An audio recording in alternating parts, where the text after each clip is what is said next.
The battle for free speech is not just a political debate, it's an existential struggle for the foundation of democracy itself.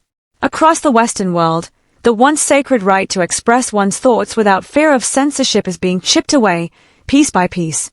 This erosion is not only concerning but also deeply dangerous, as it signals a shift towards authoritarianism and state control over what we say, think, and believe.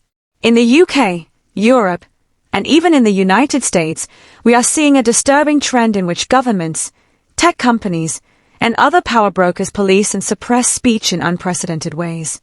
Anyone who believes the sanctity of free speech is still respected is either naive or willfully blind to the growing encroachment on our liberties. The United States, under the previous administration, took bold steps to push back against the relentless tide of censorship. Key figures, especially from the conservative wing, understood the seriousness of the threat and vocalized it. And now, in the UK and across Europe, the same battle is playing out in a particularly alarming way. If we are to preserve our democratic freedoms, we must act with urgency before it is too late. Take, for instance, the chilling story of Adam Smith-Cunningham, a 51-year-old physiotherapist and former army veteran who was recently convicted in the UK for the heinous crime of praying silently near an abortion clinic. That's right. He wasn't harassing anyone, he wasn't protesting, and he wasn't disrupting anyone's day. He was simply standing in prayer, a deeply personal and spiritual act. Yet, under the UK's new buffer zone laws, which prohibit any activity that could potentially influence someone near an abortion facility, Smith-Cunningham was arrested, interrogated, and convicted. This case is not an isolated incident. It's a sign of the times, where the right to free speech is increasingly subordinate to the whims of government-imposed regulations and agendas.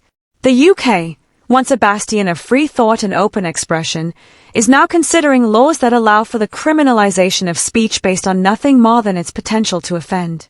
These aren't just theoretical concerns. In Sweden, we recently saw a Christian activist convicted for his role in a Koran-burning incident that led to tragic consequences. This was not an act of incitement to violence or hatred, it was an expression of a deeply held belief.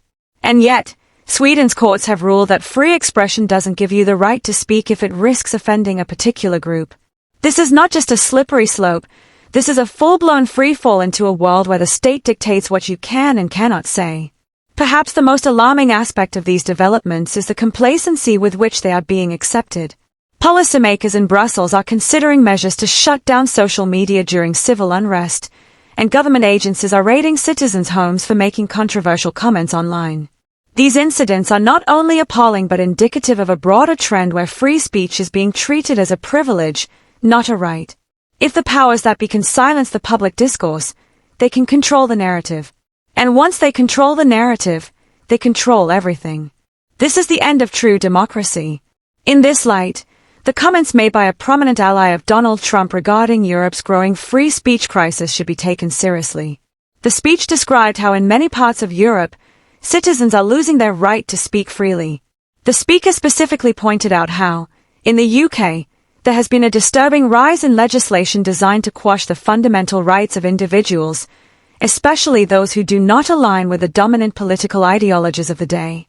What is happening in the UK is not an outlier but part of a broader, more insidious trend. It is essential that we recognize these developments for what they are, an assault on our fundamental rights. And, importantly, we must realize that this is not merely a conservative issue, a left-wing issue, or a partisan issue, it is a human rights issue. When the right to speak openly is threatened, it's not just one group that suffers. It's all of us. If we allow governments to dictate what we can say, how we can think, and what we can believe, we will have no society left to speak of. The time to act is now. The complacency that has allowed these laws to flourish must end. We cannot afford to sit back and pretend that it will get better on its own. The reality is that the growing tide of censorship must be stopped in its tracks, or we will find ourselves living in a world where free speech is nothing but a distant memory, a luxury afforded only to those in power. The preservation of free speech is not an optional discussion, it is the lifeblood of democracy itself. Let us be clear, the right to speak freely is not just a political issue, it is a moral one.